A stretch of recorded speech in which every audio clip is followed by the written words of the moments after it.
the cost with that one. Let's turn our attention to more normal stats, which is which one of you is going to be right in terms of predictions. I'll go with Peachy once again. They have their comfortable picks. Young 11 was the offlane. We saw them didn't have that good start, but still managed to control the fight, control the Monet, so it's going to be a lot of fun on his shoulders as well this game. I like Vega's draft a lot more than I did in game number 1. Enough to swing you? No. Because I didn't think they played well enough in game number 1, Vega Squadron. Okay. So I think Vici Gaming is still going to be able to win this. All right. As far as the two experts are concerned, will it be 2-0? Let's find out as we head into game number 2 and head back to the commentary team. I think this has been one of the most brutally honest panel tournaments so far. Give me your honest opinion, Merlini. Do you think Vega are good enough to beat VG? Potentially. This game, their draft is better. After watching game 1, if they play the same level of Dota they played in game 1. Well, they drafted more teamfight. They led with the Undying pick, right? And then they have the Vengeful Spirit. Both of those are pretty good. And they have the Sniper to kind of stall off. So I like their game plan a lot more. Their chances are much, much higher than game number 1. Higher than 20%? Higher than tits over ass. Whatever that means. We talked about it. We looked this up in the break. I don't know, Toby. I'm just going... Why are you trying to explain it to me? Because you don't understand it. Higher than whatever that means. It's just like, why don't you explain Dota mechanics to me? It's just because you'll never understand it. All right. It's an expression, Toby. I'm just trying to express myself about how I believe their chances are in this game. Oh God! Can I actually have Blitz back? Like, can I get a trade out for Melini, please? He'd flame you even harder than I would. Maybe. Maybe. You know that's true. He would drop the bone a lot earlier. I think that would be true. Their chances are much better, though. The Omni-Knight didn't do that much last game, but there's no Brood this game to mess with them, and they have multiple threats in the team fight aside from just the Omni-Knights. So, yeah, laning phase, I would say is probably slightly favored for Vega, just like last game. Yep. But we're back into this wonderful world of the Slayer and LaNm battling it out. Good luck to Scriff for finding first blood. This is an easy way. We watch all 3 lanes of everything in the early stages. So Paparazi and Fenrir run the off lane. It's the duel against AfterLife. That leaves the duel in mid. And then the top lane, where it's the duel on solo. Seems so much pressure being applied to these 3 positions all day long. Or just the off lane in general. It's the new safe lane. Where you run it on the safe lane, but it's actually the off lane. Do you think that's because the creep positioning that got changed around as well? And the deny. The nice hurt, man. Well, so far only Jara's staying on top of that. Slayer copying a fair chunk of damage, but Shrapnel will create space. Just keeping LaNm off the back of the Undying at least. I wonder if anyone in the history of competitive is going to take the Shrapnel DPS talent. That talent is atrocious. It got buffed by 5 DPS. What's the option? Plus 40 attack speed over plus 25 Shrapnel DPS. Yeah. Okay, it does 75 already. So you're increasing it, like, I mean, 40 attack speed is just way. Shrapnel DPS. Better or worse than Meteor Hammer? We need item tiers. This is the iStrunk way of patching things. You'll end up having +5, like +5 every single time the patch comes out. And there'll be something else like it'll give you like an extra 2 charges of shrapnel. Like you just increase it and increase it and increase it. Yeah. But look at some of these other talents. Like Vengeance 25 is 400 magic missile damage. Yeah. And then you have 25 trap damage per second. It's not even guaranteed. You can just walk out of it, or you can BKB. Oh, trouble up on top lane, young 11. Okay. Not about shrapnel. Yeah, you have a lot of pent-up anger. Oh no, I love shrapnel. I just hate the talent. Shrapnel's really good. I take that in ability draft. Magic Missile's going to connect, but they can't chase this. It's too deep. It's okay, he wanted that clarity value. Oh. Extra clarity value right there, sir. And even gets the proper pull. Also, right now, CS-wise, this lane's really good for the Gyro. 19-11 for him on that bot lane. Sniper's having a pretty good time in mid. In fact, he's completely stomping all over this Death Prophet. Going 16-3. There goes Beastmaster. But yeah, Sniper really beating up that Death Prophet. But problematic for the Beastmaster. Took a lot of damage to that early harassment. And VS has just been up in 11's face. Bottom lane on the run now. AfterLife homing missiles right in his tail. And this will set him up just long enough for pop attack from Paparazi. Pop.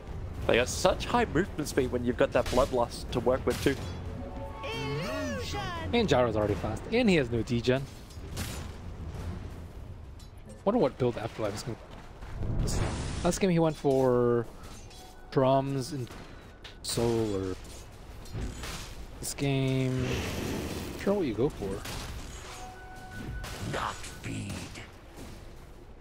Probably not a Radiance build. You would think you'd actually go Radiance in this? Oh, but I have seen a lot of Omni. He's not getting enough farm this game. The whole.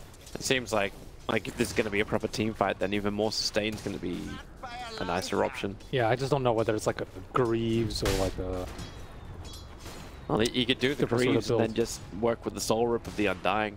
Yeah, that should be enough to give Vega like overwhelming power and be able to survive against the Death Prophet's exorcism. Right now, they're just trying to kill her off. Able to do so with massive amounts of stuns, but Spirit Siphon and 1 charges. This feels very similar to our game earlier today when Death Prophet was attacked, but the difference is they didn't dive too far. Bottom lane, VG, they are coming underneath that tier 1 tower. Quick purification. Only level 2, but level 2 is enough to survive. Both the top lane and the safe lane of Vega being pushed back. He just has so many denies. Look at his deny. He has 19 denies. That's insane. Oh, how are you meant to stop him? It's not like I can walk up there and say I have a mallet. Yeah, but his experience is crazy. He's level 5.5. Mid did get dual lane, but mid by comparison is 4.5. And almost level 5 on that Puppey, who's been solo there the majority of the time. And they have a dual lane down there too. Like the Shaman's getting a ton of levels as a result. Young 11 playing around with that Vengeful Spirit. Not able to do anything really with it, however. No, I'm going to TP over. Until now, Shadow Shaman will come and join the party. The Shrine Party. Everyone has a free beverage on the house. Okay, he's level 6. But they walked right into him as a reward. Fenrir instantly gobbles it up. Oh no, is he going to place one right on top of the sentry? Is, but they don't have vision over there. And that sentry's about to time out as well. Young 11 copying a lot of damage. Fenrir has to come up to help. The shock is out first, but the damage. He actually has a single point in it as well, which is also surprising. Yeah, he was about to get roared, if not. And all that minus armor too. That does way more than 60. Value. They signed a stack for the Gyrocopter. Got to watch these stacks pretty closely for VG Gaming. That's going to be a lot of money. There's nothing inside the jungle, just towards the Ancients. Yeah, they're going to need more people to do that. Yeah. Fenrir wrapping around, looking for the slaughter. Able to lock him in position. Roar is available, letting it rip. Paparazzi. Homing missile will find this kill even if you try and run away. Paparazzi gets it. Flight cannon turns on. AfterLife forced back to his tier 1 tower. But VG Gaming just switching up their lanes now. Bottom lane abandoned by both sides. But that's a lot of money on a gyro. So they push him towards the top lane. They're forcing the issue. Trying to bring down this tier 1 tower. Paparazzi seems to be happy for now to tank a decent bit of damage. Yeah, he's perfectly okay. He needs to create some space for the Death Prophet. Death Prophet doesn't even have boots right now. A little bit poor. That's okay though. Well, once you turn on Exorcism, if you force enough rotations from Vega to the top lane, just burn the mid lane. Almost feels like what happens when you have a DK in that lane. But instead, VG, they pull the creep wave and they drag it back a little bit further.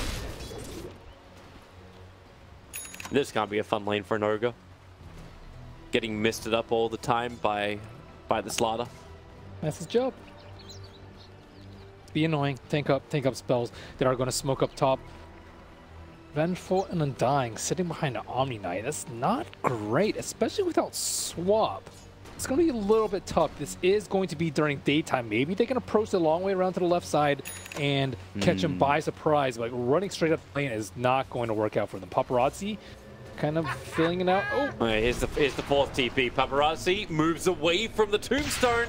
No swap as you said to pull him back. The shrapnel comes down, but Bloodlust gives him the movement speed back. Second shrapnel charge under the tower. But 4 heroes from Vega moved in, but the hero with the swap came in way too late. Now it's VG's turn. Wrapping around the top. He didn't have swap. They have the Observe Ward down. They see up the hill. Stuns. Mass amounts of damage into the Shadow Shaman.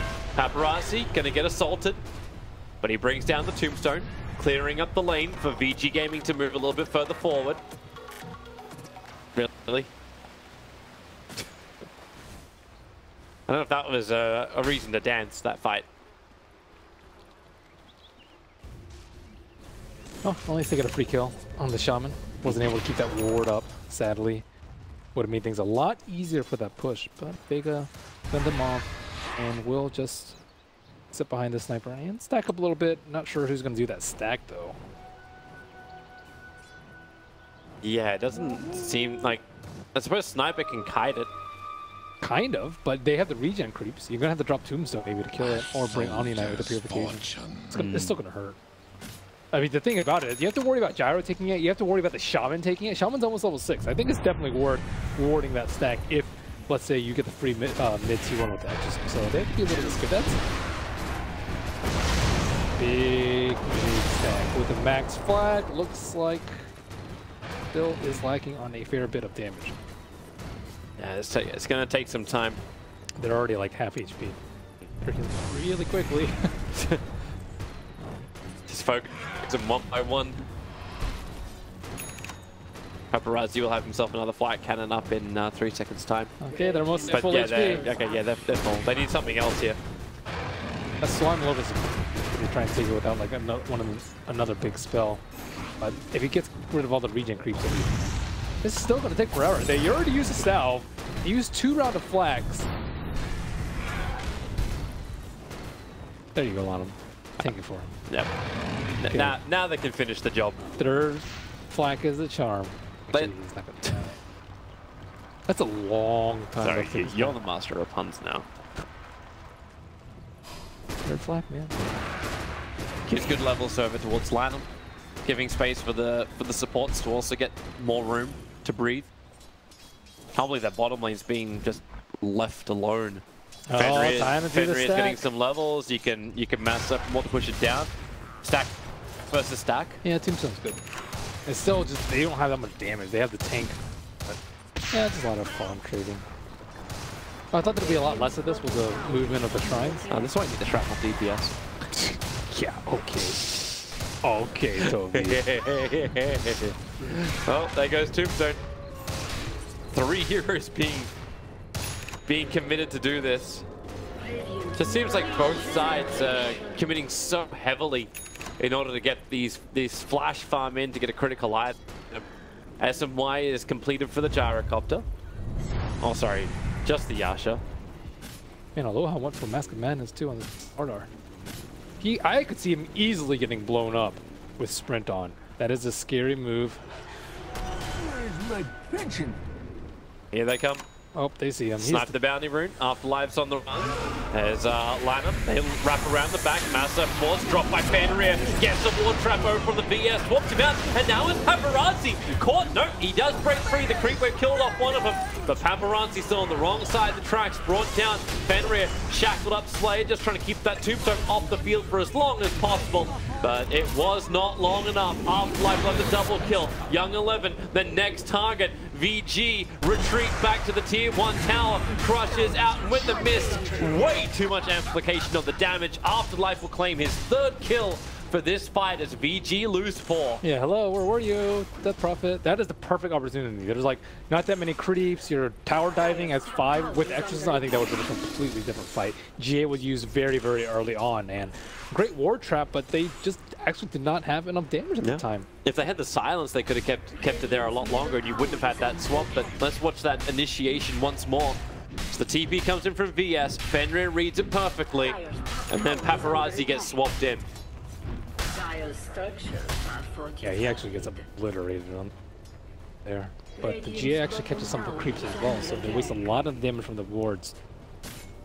Yeah, the silence would have really helped. He got his repel off after the roar, which was really bad coming out for... And the thing about it is Death Prophet didn't even ultimate in the mid lane, so she actually like really didn't get that much out of it at all. However, PG will know that they need to bring all 5, or at least their main team fighter, if they want to take a team fight that deep onto their side of the map. And instead, they will go with the super safe play of stacking more and more. Then what was very deep too. Like you were still between a tier 1 and a tier 2 tower 13 minutes into the game. And while Sniper doesn't have a heavy amount of damage, you give him that free hitting zone with one isolated hero, he'll take it. And right now, Shrapnel's really... It does a ton of damage relative to HP right now.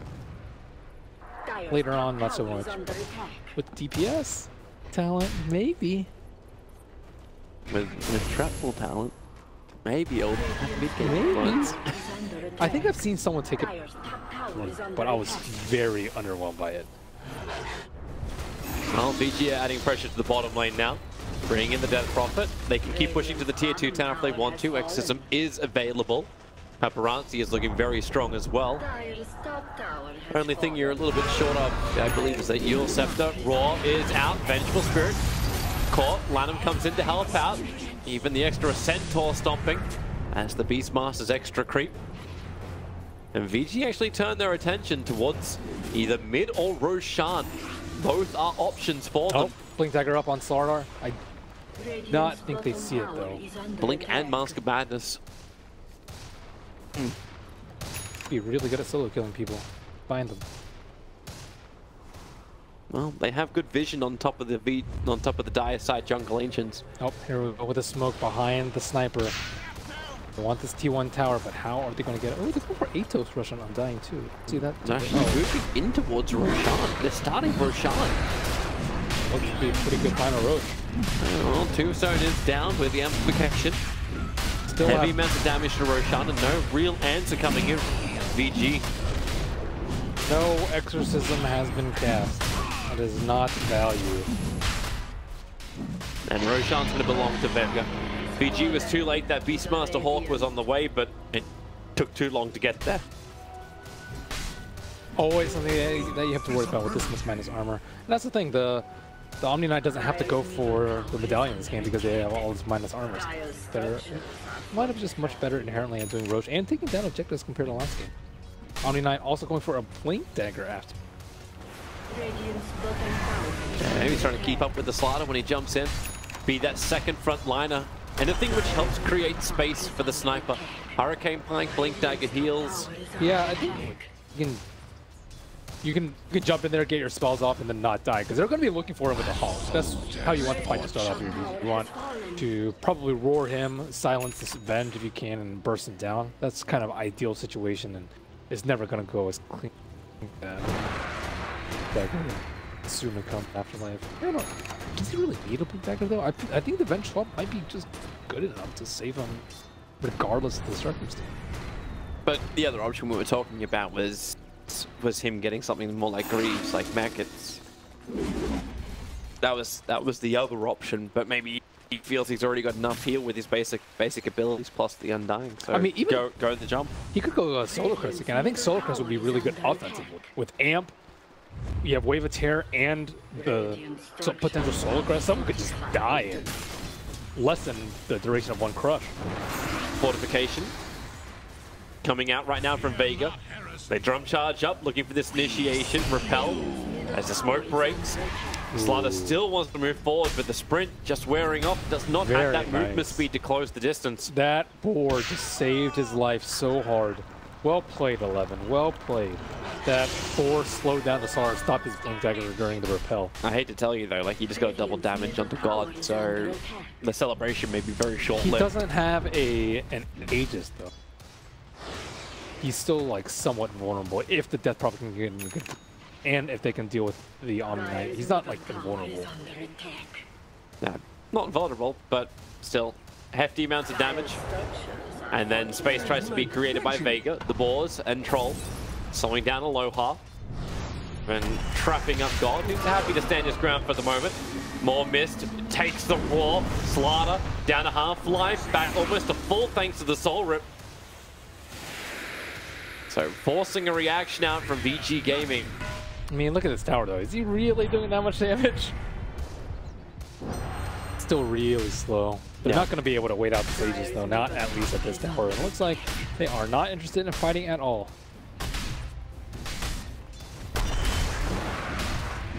Let him have the tier 2.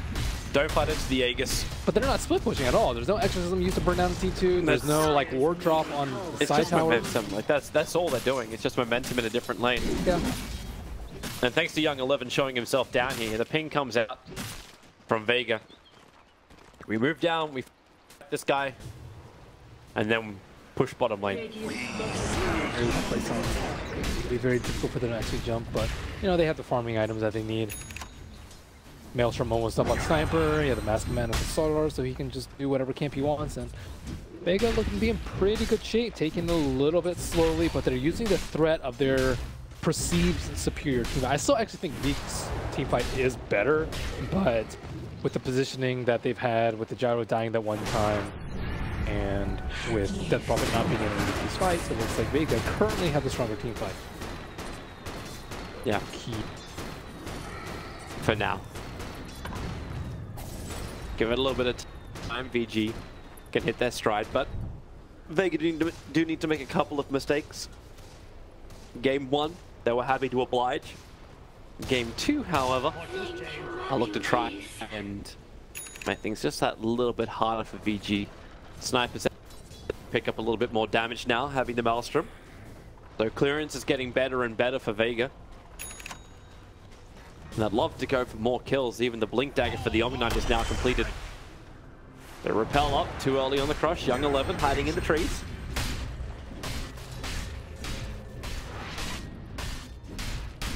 They know they're making a play somewhere. They're not sure where though. Sniper's a little bit scared. Just dropped a shrapnel and leave mid lane in case they're trying to get that tower. It'll just be the top sealed by the... Wonder if they're going to drop this.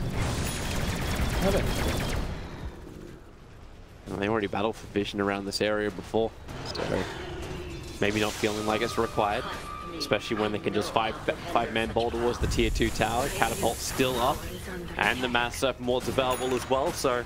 They're smoking. I don't know if they'll get here in time, though.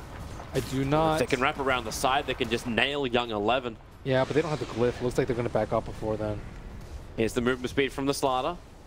They already have the hog there. Waiting for the attack. LaNm being caught out pretty heavily, as well as Young 11. They get a little bit of distance. Exorcism is up, so is the Tombstone, however, from Slayer. But Beast Master dying so quickly. Paparazi's cooldown making it difficult for Vega to disengage from this fight, especially when Ori is just walking himself through this engagement with his big ultimate up and running. All the damage he can get from the Exorcism will allow a triple kill. Sniper died as well, getting picked in the back line. And this is going to be a quick push towards the tier 3 tower. I mentioned in game 1 there was one great fight that just allowed VG to gain that momentum in the game. And, well, we just saw it in game 2, plus 2 buybacks out from Vega directly after the fight. That was amazing positioning from that. Look at his position right here. He blinks and he claps, and then he silences the Omni Knight right as soon as the Slaughter jumps in. And then he gets all his spells off. He has the Arcane Rune too, and he's just going crazy in the back line. Gyrocopter sacrifices his life to take on the Tombstone, and Ori just cleans up with this Arcane Rune. So much damage coming out of him. Such a dream fight for VG. Thanks to that Arcane as well. It's only 28 seconds before you're going to have Exorcism back off cooldown. And they can go again. There's tier 1 tower in the mid. Create more space, look towards the next Roshan. That fight was also especially awkward because they had to... even though it seemed like Vega were defending, like their VTR assaulting their tower, they actually had to walk uphill. Like the starter had to blink up the hill. They had vision back there, but you still have to walk uphill into a choke, and things are just much, much more difficult when they had to try and fight around that tombstone and walk up that hill. They actually clumped up, and it's just very difficult to take a fight like that. Great catch out. The blink is on Fenrir, so instant initiation. And Omni Knight gets deleted. I really prefer the Blink build over the Scepter a lot of the time. I think some of the Chinese players really like the Scepter. I think Yao in particular, he likes like Arcane Boot Scepter. But I think the Blink is just much more versatile. Like, the Scepter is great for dropping on towers, but if you don't win a team fight, you can't just drop it on towers all the time. They'll just engage on you before you get to the tower. And the Axe is pretty good, but... Oh, Young 11, they've got a second target, just one after the other. Yeah. Slayer burns the tombstone to try and force out the mid lane, but that'll go down as well as himself, so mid lane not forced out.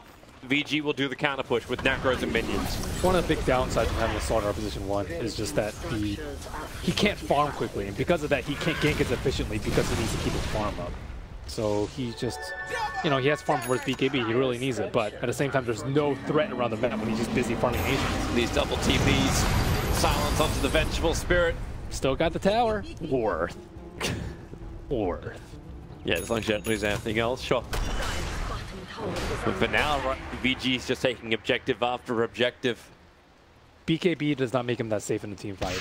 If a GA comes out on him, yes, but I don't know, do you really want your Omni Knight blinking into the middle of a fight even with GA? His armor is going to be low because of Mask. He's going to have Sprint on, and then he's going to have to deal with Exorcism. And so pulls out once again. Fenrir doing the work. The double silence, cancelling off any kind of help Undying could have done. Shaman will fall. A nice run away. The BKB is burnt. Blinks up to the high ground. The Slayer retreats, but Blink Yules, the sniper, in real trouble. The Roar is down the Spirit Siphon. They need more damage, however, it's just not there. The Exorcism was split between so many targets, so Vega, everyone's pretty low. We're hearing an assassination. Not going to come out, however. These silences are so good coming out from the board. Now's coming out. Crush, damage. Oh! The Swarm! He didn't catch Ori in it!